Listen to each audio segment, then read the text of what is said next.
नमस्कार मित्रांनो, Arya academy YouTube चॅनलवर सर्वांचं स्वागत आहे. मित्रांनो, आज या व्हिडिओमध्ये आपण चालू घडामोडी 2024 फेब्रुवारी 2024 सर्व परीक्षेसाठी उपयुक्त असे 35 प्रश्न यामध्ये आपण कव्हर करणार आहोत. तुम्ही जर चॅनल नवीन असाल तर चॅनल लाईक आणि सबस्क्राईब करायचं आहे. चला तर मग व्हिडिओला स्टार्ट करूया. प्रश्न पहिला, मनोहर जोशी यांचे निधन झाले आहे ते महाराष्ट्र राज्याचे किती मुख्यमंत्री होते? मनोहर जोशी यांचे निधन झाले आहे ते महाराष्ट्र राज्याचे किती मुख्यमंत्री होते? ऑप्शन क्रमांक 1 म्हणजे 12वे मुख्यमंत्री होते. हे आपलं योग्य आन्सर होईल. प्रश्न क्रमांक दुसरा आहे मित्रांनो, कोणत्या देशाचे पहिले खासगी यान ओडिसियस हे चंद्रयान उतरवण्यात आलेले आहे? कोणत्या देशाचे पहिले खासगी यान ओडिसियस हे चंद्रयान उतरवण्यात आलेले आहे? ऑप्शन क्रमांक 2 म्हणजे अमेरिका. हे आपलं योग्य आन्सर होईल. प्रश्न क्रमांक तिसरा आहे मित्रांनो, अमेझॉन जंगलातील जगातील सर्वात मोठा सापाचा शोध लागला असून त्यांची लांबी किती फूट आहे? अमेझॉन जंगलात जगातील सर्वात मोठा सापाचा शोध लागला असून त्यांची लांबी किती फूट आहे? ऑप्शन क्रमांक 3 म्हणजे 26 फूट आहे. हे आपलं योग्य आन्सर होईल. प्रश्न क्रमांक चौथा आहे मित्रांनो, भारताच्या चंद्रयान 3 नंतर पृथ्वीच्या उपग्रहावर उतरलेले ओडिसियस हे कितवे यान आहे? भारताच्या चंद्रयान 3 नंतर पृथ्वीच्या उपग्रहावर उतरलेले ओडिसियस हे कितवे यान आहे?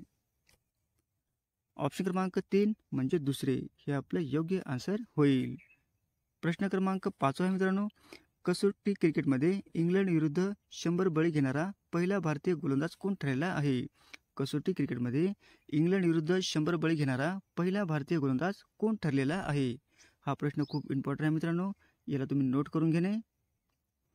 ऑप्शन क्रमांक 1 म्हणजे आर अश्विन. हे आपलं योग्य आन्सर होईल. प्रश्न क्रमांक 6 आहे मित्रांनो, युक्रेन आणि रशियाच्या युद्धाला किती वर्ष पूर्ण झाले आहेत? युक्रेन आणि रशियाच्या युद्धाला किती वर्ष पूर्ण झाले आहेत? ऑप्शन क्रमांक 2 म्हणजे 2 वर्ष पूर्ण झालेले आहेत. हे आपलं योग्य आन्सर होईल. प्रश्न क्रमांक 7 आहे मित्रांनो, केंद्र सरकार आणि राज्य सरकार यांचे एकत्र मिळून महाराष्ट्रात किती टक्के आरक्षण झाले आहे? केंद्र सरकार आणि राज्य सरकार यांचे एकत्र मिळून महाराष्ट्रात किती टक्के आरक्षण झाले आहे? ऑप्शन क्रमांक 2 म्हणजे 72% झालेले आहे. हे आपलं योग्य आन्सर होईल. प्रश्न क्रमांक 8 आहे मित्रांनो, जगात सर्वाधिक जंगलाचे प्रमाण कोणत्या देशात आहे? जगात सर्वाधिक जंगलाचे प्रमाण कोणत्या देशामध्ये आहे? ऑप्शन क्रमांक 2 म्हणजे रशिया देशामध्ये जंगलाचे प्रमाण सर्वाधिक आहे. हे आपलं योग्य आन्सर होईल. प्रश्न क्रमांक 9 आहे मित्रांनो, कोणत्या कंपनीने टायफॉइड या रोगावर लस तयार केलेली आहे? कोणत्या कंपनीने टायफॉइड या रोगावर लस तयार केलेली आहे? ऑप्शन क्रमांक 3 म्हणजे भारत बायोटेक या कंपनीने टायफॉइड या रोगावर लस तयार केलेली आहे. हे आपलं योग्य आन्सर होईल. प्रश्न क्रमांक 10 आहे मित्रांनो, महाराष्ट्र राज्याच्या विधिमंडळात मराठा समाजाला शिक्षण आणि नोकरीमध्ये किती टक्के आरक्षण देण्याचे विधेयक मंजूर करण्यात आलेले आहे? महाराष्ट्र राज्याच्या विधिमंडळात मराठा समाजाला शिक्षण आणि नोकरीमध्ये किती टक्के आरक्षण देण्याचे विधेयक मंजूर करण्यात आलेले आहे? ऑप्शन क्रमांक 1 म्हणजे 10% आरक्षण देण्याचे विधेयक मंजूर करण्यात आलेले आहे. हे आपलं योग्य आन्सर होईल. प्रश्न क्रमांक 11 आहे मित्रांनो, पाकिस्तान देशाच्या राष्ट्रपतीपदी कोणाची निवड होणार आहे? पाकिस्तान देशाच्या राष्ट्रपतीपदी कोणाची निवड होणार आहे? हा प्रश्न खूप इम्पॉर्टंट आहे मित्रांनो, याला नोट करून घेणे. ऑप्शन क्रमांक 1 म्हणजे आसिफ झरदारी यांची पाकिस्तानच्या राष्ट्रपती निवड होण्याची शक्यता आहे. हे आपलं योग्य आन्सर होईल. प्रश्न क्रमांक 12 आहे मित्रांनो, संत रविदास महाराज यांचे पुतळ्याचे अनावरण कोठे करण्यात आलेले आहे? संत रविदास महाराज यांच्या पुतळ्याचे अनावरण कोठे करण्यात आलेले आहे? ऑप्शन क्रमांक 3 म्हणजे वाराणसी या ठिकाणी. हे आपलं योग्य आन्सर होईल. प्रश्न क्रमांक 13 आहे मित्रांनो, आगामी लोकसभा निवडणुकीत किती वर्षापेक्षा जास्त वय असणाऱ्या व्यक्तींना घरात राहून मतदान करता येणार आहे? आगामी लोकसभा निवडणुकीत किती वर्षापेक्षा जास्त वय असणाऱ्या व्यक्तींना घरात बसून मतदान करता येणार आहे? ऑप्शन क्रमांक 3 म्हणजे 80 वर्ष. हे आपलं योग्य आन्सर होईल. प्रश्न क्रमांक 14 आहे मित्रांनो, देशाच्या GDP मध्ये महाराष्ट्र राज्याचा किती टक्के वाटा आहे? देशाच्या GDP मध्ये महाराष्ट्र राज्याचा किती टक्के वाटा आहे? ऑप्शन क्रमांक 4 म्हणजे 14.1% हा GDP मध्ये महाराष्ट्राचा हा 14.1% वाटा आहे. हे आपलं योग्य आन्सर होईल. प्रश्न क्रमांक 15 मित्रांनो, संत रविदास महाराजांच्या पुतळ्याचे अनावरण वाराणसी येथे कोणाच्या हस्ते करण्यात आलेले आहे? संत रविदास महाराजांच्या पुतळ्याचे अनावरण वाराणसी येथे कोणाच्या हस्ते करण्यात आलेले आहे? हा प्रश्न खूप इम्पॉर्टंट आहे मित्रांनो, याला नोट करून घेणे. ऑप्शन क्रमांक 1 म्हणजे नरेंद्र मोदी यांच्या हस्ते पुतळ्याचे अनावरण करण्यात आलेले आहे. हे आपलं योग्य आन्सर होईल. प्रश्न क्रमांक 16 आहे मित्रांनो, दोस्ती 16 हा लष्करी सराव कुठे आयोजित करण्यात आलेला आहे? दोस्ती 16 हा लष्करी सराव कुठे आयोजित करण्यात आलेला आहे? ऑप्शन क्रमांक 2 म्हणजे मालदीव या ठिकाणी. हे आपलं योग्य आन्सर होईल. प्रश्न क्रमांक 17 आहे मित्रांनो, महाराष्ट्र सरकारने राज्यातील कोणत्या समाजाला शिक्षण आणि नोकरीमध्ये 10% आरक्षण लागू करण्याचा निर्णय घेतलेला आहे? महाराष्ट्र सरकारने राज्यातील कोणत्या समाजाला शिक्षण आणि नोकरीमध्ये 10% आरक्षण देण्याचा निर्णय घेतलेला आहे? ऑप्शन क्रमांक 3 म्हणजे मराठा. हे आपलं योग्य आन्सर होईल. प्रश्न क्रमांक 18 मित्रांनो, शहाबाज शरीफ यांचे कोणत्या देशाच्या पंतप्रधानपदी निवड होणार आहे? शहाबाज शरीफ यांची कोणत्या देशाच्या पंतप्रधानपदी निवड होणार आहे? ऑप्शन क्रमांक 2 म्हणजे पाकिस्तान. हे आपलं योग्य आन्सर होईल.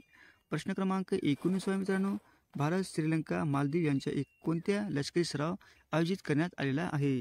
भारत, श्रीलंका आणि मालदीव यांच्यात कोणता लष्करी सराव आयोजित करण्यात आलेला आहे? ऑप्शन क्रमांक 1 म्हणजे दोस्ती 16. हे आपलं योग्य आन्सर होईल. प्रश्न क्रमांक 20 आहे मित्रांनो, मूल दत्तक घेणे हा मूलभूत अधिकार नाही असे कोणत्या उच्च न्यायालयाने म्हटले आहे? मूल दत्तक घेणे हा मूलभूत अधिकार नाही असे कोणत्या उच्च न्यायालयाने म्हटलेले आहे? ऑप्शन क्रमांक 1 म्हणजे दिल्ली या न्यायालयाने मूल दत्तक घेणे हा मूलभूत अधिकार नाही असे दिल्ली या उच्च न्यायालयाने म्हटलेले आहे. हे आपलं योग्य आन्सर होईल. प्रश्न क्रमांक 21 आहे मित्रांनो, जगात सर्वात शक्तिशाली पासपोर्ट या यादीत भारत कितव्या स्थानावर आहे? जगात सर्वात शक्तिशाली पासपोर्टच्या यादीत भारत कितव्या स्थानावर आहे? ऑप्शन क्रमांक 1 म्हणजे 85व्या स्थानावर आहे. हे आपलं योग्य आन्सर होईल.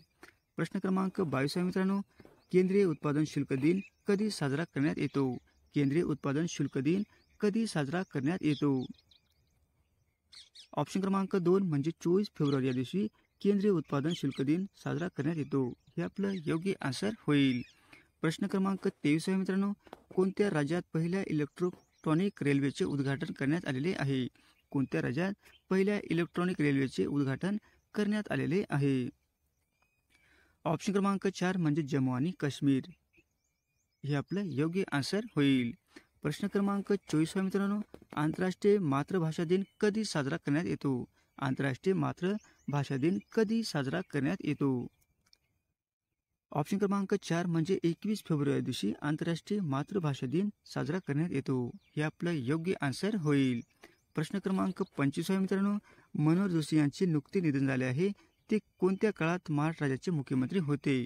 मनोहर जोशी यांचे नुकते निधन झाले आहे. ते कोणत्या काळात महाराष्ट्राचे राज्याचे मुख्यमंत्री होते? ऑप्शन क्रमांक 1 म्हणजे ऑप्शन क्रमांक 2 म्हणजे 1995 ते 1999 या साली महाराष्ट्र राज्याचे मुख्यमंत्री होते. हे आपलं योग्य आन्सर होईल. प्रश्न क्रमांक 26 मित्रांनो, महाराष्ट्रातील कोणत्या अष्टकोनातील जैन मंदिराचे कुठे उभारण्यात येत आहे? महाराष्ट्रातील पहिल्या अष्टकोनातील जैन मंदिर कुठे उभारण्यात येत आहे?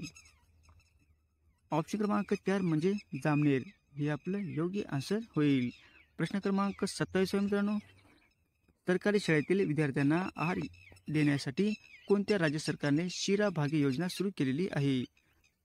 सरकारी शाळेतील विद्यार्थ्यांना आहार देण्यासाठी कोणत्या राज्य सरकारने शिरा भाग्य योजना सुरू केलेली आहे? ऑप्शन क्रमांक 4 म्हणजे कर्नाटक. हे आपलं योग्य आन्सर होईल. प्रश्न क्रमांक 28 मित्रांनो, महाराष्ट्र सरकारने कोणत्या शास्त्राला राज्यशस्त्र म्हणून घोषित केले आहे? महाराष्ट्र सरकारने कोणत्या शस्त्राला राज्यशस्त्र म्हणून घोषित केलेले आहे? ऑप्शन क्रमांक 3 म्हणजे दांडापट्टा. हे आपलं योग्य आन्सर होईल. प्रश्न क्रमांक 29 मित्रांनो, केंद्रीय निवडणूक आयोगाने राष्ट्रवादी काँग्रेस, शरद शरदचंद्र पवार पक्षाला कोणतं चिन्ह बहाल करण्यात आलेले आहे? केंद्रीय निवडणूक आयोगाने राष्ट्रवादी काँग्रेस शरदचंद्र पवार पक्षाला कोणते चिन्ह बहाल करण्यात आलेले आहे? ऑप्शन क्रमांक 1 म्हणजे तुतारी. हे आपलं योग्य आन्सर होईल. प्रश्न क्रमांक 30 मित्रांनो, भारतात एकूण किती टन सोन्याचा साठा आहे? भारतात एकूण किती टन सोन्याचा साठा आहे? ऑप्शन क्रमांक 1 म्हणजे 803 टनचा साठा आहे. हे आपलं योग्य आन्सर होईल. प्रश्न क्रमांक 31 मित्रांनो, जगात सर्वाधिक सोन्याचा साठा कोणत्या देशात आहे? जगातील सर्वाधिक सोन्याचा साठा कोणत्या देशात आहे? ऑप्शन क्रमांक 3 म्हणजे अमेरिका या देशामध्ये जगातील सर्वाधिक साठा आहे. हे आपलं योग्य आन्सर होईल. प्रश्न क्रमांक 32 मित्रांनो, जगात अमेरिका देशात सर्वाधिक किती टन सोन्याचा साठा आहे? जगात अमेरिका देशात सर्वाधिक किती टन सोन्याचा साठा आहे? ऑप्शन क्रमांक 2 म्हणजे 8133. हे आपलं योग्य आन्सर होईल. प्रश्न क्रमांक 33 मित्रांनो, महाराष्ट्र शासनाचा 2022 वर्षाचा राज कपूर जीवन गौरव पुरस्कार कोणाला प्रदान करण्यात आलेला आहे? महाराष्ट्र राज्य शासनाचा 2023 वर्षाचा राज कपूर जीवन गौरव पुरस्कार कोणाला प्रदान करण्यात आलेला आहे? ऑप्शन क्रमांक 1 म्हणजे हेलन. हे आपलं योग्य आन्सर होईल. प्रश्न क्रमांक 34 मित्रांनो, महाराष्ट्र राज्याचे माजी मुख्यमंत्री मनोहर जोशी यांचे निधन झाले आहे. ते लोकसभेचे कितवे अध्यक्ष होते? महाराष्ट्राचे माजी मुख्यमंत्री मनोहर जोशी यांचे निधन झाले आहे. ते लोकसभेचे कितवे अध्यक्ष होते? ऑप्शन क्रमांक 4 म्हणजे 13वे. हे आपलं योग्य आन्सर होईल. प्रश्न क्रमांक 35 मित्रांनो, केंद्रीय दक्षता आयुक्तपदी कोणाची नियुक्ती करण्यात आलेली आहे? केंद्रीय दक्षता आयुक्तपदी कोणाची नियुक्ती करण्यात आलेली आहे? ऑप्शन क्रमांक 4 म्हणजे A.S. राजीव यांची केंद्रीय दक्षता आयुक्तपदी निवड करण्यात आलेली आहे. हे आपलं योग्य आन्सर होईल. असे होते मित्रांनो 35 प्रश्न अत्यंत महत्त्वाचे, वारंवार परीक्षेला विचारले जाणारे. तुम्हाला जर व्हिडिओ आवडल्यास लाईक आणि चॅनलला सबस्क्राईब करायचं आहे. भेटू पुढच्या व्हिडिओमध्ये. धन्यवाद.